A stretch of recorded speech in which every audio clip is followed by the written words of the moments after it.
6월 14일 화요일 삶의 기적을 일으키는 30분 예배를 시작하도록 하겠습니다.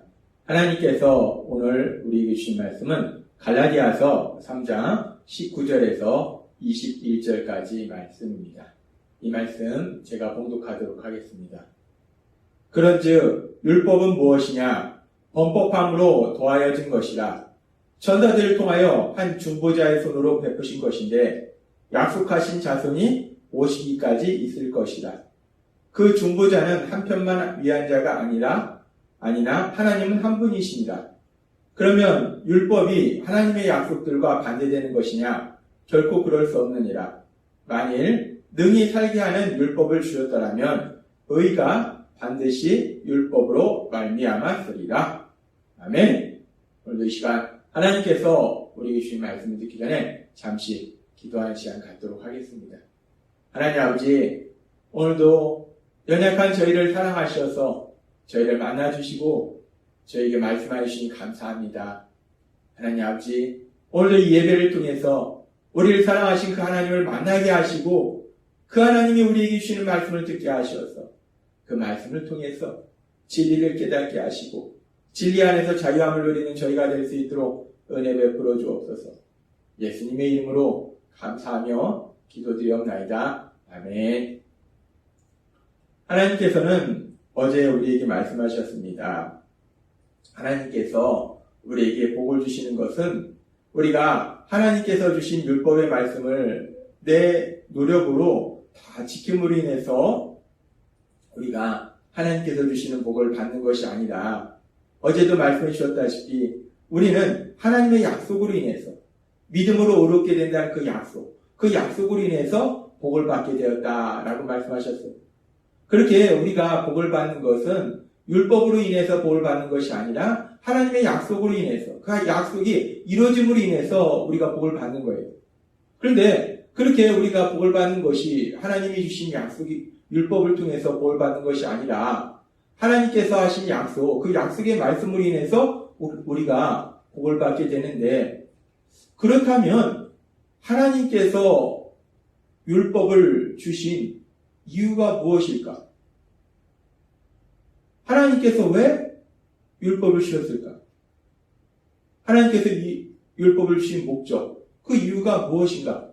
그 부분이 우리가 궁금해집니다. 그래서 우리가 계속되는 갈라디아서 말씀을 살펴보면 갈라디아서 3장 19절은 이렇게 말씀합니다. 그런즉 율법은 무엇이냐? 율법이 뭐냐는 거예요. 그 얘기는 율법을 통해서 우리가 복을 받는 것이 아닌데, 우리가 하나님의 약속을 통해서 복을 받는 것인데, 그렇다면 율법은 우리에게 왜 주신 것이냐? 그 얘기예요. 그런즉 율법은 무엇이냐? 왜 율법을 주셨느냐? 하나님 왜 우리에게 율법을 주셨을까? 라고 질문하고 있습니다. 그렇게 하나님이 왜 우리에게 도대체 율법을 주셨을까? 라고 질문하면서 그 질문에 대한 답을 계속해서 말씀합니다. 지금 이 말씀을 보니까 율법은 무엇이냐? 왜 하나님께서 우리에게 율법을 주신 것이냐? 율법이 도대체 율법을 주신 목적이 무엇이냐? 라고 질문하고서 바로 뒤에 나오는 말씀에 보니까 범법함으로 더하여진 것이라 라고 말씀합니다. 범법함으로 더하여진 것이라. 여기서 첫 번째 우리가 살펴볼 게 더하여진 것이라 라는 말씀을 살펴보면, 더하여진 것이라는 것은 기존에 뭔가가 있었는데 거기에 추가해서 더해졌다는 거예요. 그러면 기존에 있던 게 뭐고 거기에 율법이 추가해져 있는데 기존에 무엇이 있었는가? 하나님께서 말씀하신 것처럼 기존에는 하나님께서 아브라함에게 주신 약속의 말씀이 있었어요. 그렇게 하나님께서 아브라함에게 주신 약속의 말씀이 있었고, 그 약속의 말씀을 주신 지 440년이 지난 이후에 율법을 더하셨다는 거예요. 하나님께서는 이렇게 약속의 말씀을 주셨고, 약속의 말씀을 주신 지 430년 후에 율법을 주셨다는 거예요. 그런데 그렇게 율법을 더한 이유가 범법함으로 인하여 라고 말씀합니다. 범법함이다. 범법함이라는 것은 하나님의 율법을 범하는 것, 죄를 짓는 것을 의미해요. 즉 하나님께서는 율법이 무엇이냐, 왜 우리에게 율법을 주신 것이냐, 그 이유에 대해서, 율법을 주신 목적에 대해서 말씀할 때 사람들이 죄를 짓기 때문에 율법을 주셨다라고 말씀합니다. 그렇습니다. 하나님께서 율법을 주신 이유는 사람들이 죄를 짓는 삶을 살고 있었기 때문에 율법을 주셨다는 거예요. 그러면서 우리가 이 말씀에 대해서 좀 더 깊이 묵상해 보면, 그렇다면 사람들이 죄를 짓고 있는 삶을 살기 때문에 하나님께서 율법을 주셨다. 사람들이 죄를 짓고 있는 삶을 살기 때문에 하나님께서 율법을 주셨다는 것은 무엇을 의미하는가? 우리가 이 부분을 생각해 봅니다. 좀 더 깊이 이 의미를 살펴보면, 이 의미를 살펴보기 위해서 우리가 로마서 5장 20절의 말씀을 보면 하나님께서는 이렇게 말씀하십니다. 율법이 들어온 것은 범죄를 더하게 하려 함이라 라고 말씀합니다. 하나님께서 율법을 우리에게 주신 것은 죄를 짓는 것을 더 많이 짓게 하기 위함이라 라고 말씀합니다. 이 말씀을 우리가 직역하면 하나님께서 율법을 주셨는데, 사람들이 죄를 짓기 때문에 율법을 주셨는데, 그 율법을 주셔서 사람들이 더 많은 죄를 짓도록 만드신다라는 말씀으로 이 말씀을 해석할 수 있어요. 근데 이 말씀은 사람들이 죄를 짓고 있었는데 하나님께서 율법을 주심으로 해서 사람들이 더 많은 죄를 짓도록 만드셨다는 말씀이 아니에요. 지금 이 말씀이 율법이 들어온 것은 범죄를 더하게 하려 합니다 라는 말씀은 율법으로 인해서 죄가 더 많아졌다는 거예요. 죄가 더 많아졌다는 것은 율법으로 인해서 사람들이 더 많은 죄를 지었다는 얘기가 아니라, 이 말씀을 정확한 의미는 로마서 5장 13절의 말씀을 통해서 우리가 알 수 있습니다. 하나님께서는 로마서 5장 13절을 통해서 이렇게 말씀하십니다. 죄가 율법 있기 전에도 세상에 있었으나 율법이 없었을 때에는 죄를 죄로 여기지 아니하였느니라. 사람들은 계속 죄를 짓고 있었다는 거예요. 사람들은 계속 죄를 짓는 삶을 살고 있었는데 하나님의 말씀이, 그 기준이 있기 전에는 그것이 죄인지를 몰랐다는 거예요. 죄인지도 모르고 계속 죄를 졌는데 하나님의 말씀을 통해서 분명한 기준을 세우시니까 우리가 이렇게 살아야 되고 이런 삶을 살면 안 되고, 그 기준을 세우시니까 그 기준에 보니까 이제까지 살았던 것들이 죄구나 라는 것을 깨닫게 됐다는 거예요. 이 죄를 지금 하나님께서 율법을 주신 이유는 지금 이 말씀처럼 율법이 있기 전에는 사람들이 죄인지도 모르고 살았는데 그 율법의 말씀을 통해서 이것은 죄구나 라고 그 죄임을 알도록 하시기 위해서, 깨닫도록 하시기 위해서, 그래서 율법을 주셨다는 거예요. 그렇습니다. 하나님께서 사람들에게 율법을 주신 것은 그 율법을 통해서, 하나님의 말씀을 통해서 죄를 깨닫게 하시기 위해서, 그래서 율법의 말씀을 주셨다는 거예요. 율법을 지킴으로 인해서 복을 받도록 하시기 위해서 율법을 주신 것이 아니라 율법을 통해서 내가 죄를 짓고 있구나, 그 죄를 깨닫도록 하시기 위해서 율법을 주셨다는 거예요. 그래서 하나님께서는 로마서 3장 20절에서 이 부분에 대해서 분명하게 말씀합니다. 로마서 3장 20절은 이렇게 말씀합니다. 그러므로 율법의 행위로 그의 앞에 의롭다 하심을 얻을 육체가 없나니 라고 말씀합니다. 하나님께서 주신 율법의 말씀을 자신의 노력으로 지켜서 의롭다 하심을 얻을 사람이 아무도 없다는 거예요.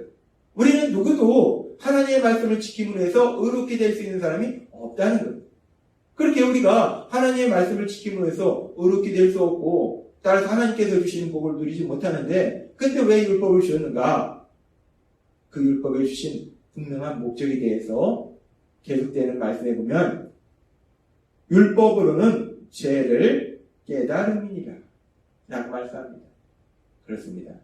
율법을 통해서 사람들이 죄를 깨닫게 된다는 거예요.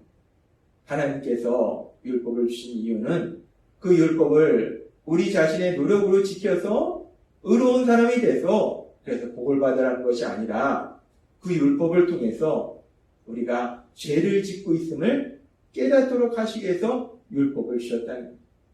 하나님의 율법은 그렇게 우리가 죄를 깨닫도록 하시기 위해서 율법을 주셨습니다. 하나님의 율법의 말씀을 통해서 우리는 우리가 어떤 삶을 살아야 되는지, 우리가 어떤 삶을 살지 말아야 되는지 그 분명한 것을 안다는 거예요.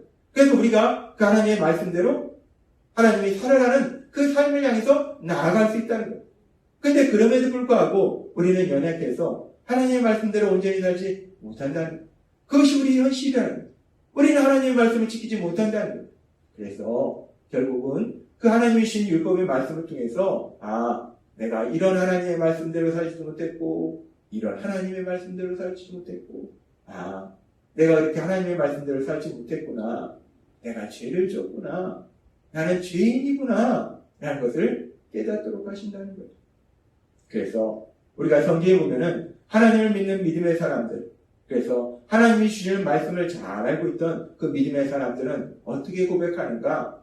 그 믿음의 사람 중에서 하나님께서 주신 복음을 세상 가운데 전하기 위해서 그 생명조차 조금도 귀한 것을 여기지 아니했던 바울 사도. 그 바울 사도는 자신의 사역을 마무리할 즈음에 사랑하는 아들 같은 디모데에게 쓴 편지에서 이렇게 고백합니다. 디모데전서 1장 15절 말씀. 믿보다 모든 사람이 받을 만한 이 말이요. 그리스도 예수께서 죄인을 구원하시려고 세상에 임하셨다 하였도다. 죄인 중에 내가 귀했습니다. 바울 사도는 고백합니다. 우리 예수님께서 죄인을 구원하시려고 이 땅에 오셨는데 그런데 내가 죄인 중에 괴했다. 내가 죄인 중에서 가장 큰 죄인이다라고 바울 사도가 고백합니다. 바울 사도가 이 고백을 한 시기가 언제인가? 바울 사도가 예수님을 믿고 그 하나님의 말씀에 대해서 더욱더 깊이 묵상하면서 그 말씀대로 살아가려고 몸부림치고 그래서 복음을 위해서 그 생명조차 조금도 귀한 것을 의지하냐 하고 열심히 사역하고 이제 그 죽음을 얼마 앞둔 그 시기에 아들과 같이 사랑하는 디모데에게 고백할 때 내가 죄인 중에 괴롭다라고 고백하더라는 거예요. 바울 사도가 하나님의 말씀을 알고 그 말씀을 묵상하니까 그 말씀을 묵상하다 보니까 자신의 죄들이 더 많이 깨달아지더라는 거예요. 그래서 바울 사도는 고백합니다. 내가 죄인 중에 괴했습니다. 그렇습니다. 하나님께서 율법의 말씀을 주신 것은 그 율법의 말씀을 통해서 우리 자신의 모습을 돌아보게 하시는 거예요. 우리가 얼마나 어리석고 미련한지, 우리가 얼마나 많은 죄들을 짓고 있는지 우리의 죄를 깨닫게 하신다는 거예요. 그렇게 하나님이 주시는 말씀을 통해서 우리 자신의 모습을 돌아보고 우리의 죄를 회개하고 그래서 하나님께서 우리를 위해서 예배하신 그 놀라운 복들을 풍성하게 누리시는 여러분이 되시기를 주님의 이름으로 축원합니다. 기도하겠습니다. 하나님 아버지 감사합니다. 오늘도 주신 말씀처럼 하나님께서 율법을 주신 목적은 율법을 통해서 우리가 의로운 사람이 되라 라고 말씀하신 것이 아니라 그 율법을 통해서 우리 자신의 모습을 돌아보아서 우리가 죄를 짓고 있음을 깨닫도록 하심을 다시 한번 말씀해 주시니 감사합니다. 하나님 주신 말씀들을 통해서 우리 자신의 모습을 돌아보고 우리의 죄를 깨닫고 회개함으로 인해서 하나님께서 저희를 위해서 예비하신 그 놀라운 복들을 누리고 하나님의 크신 영광을 나타내는 저희 모두가 될 수 있도록 은혜 베풀어 주옵소서. 예수님의 이름으로 감사하며 기도드리옵나이다. 아멘. 이 시간도 하나님께서 우리의 주신 말씀을 묵상하면서 조용히 기도하는 시간 갖도록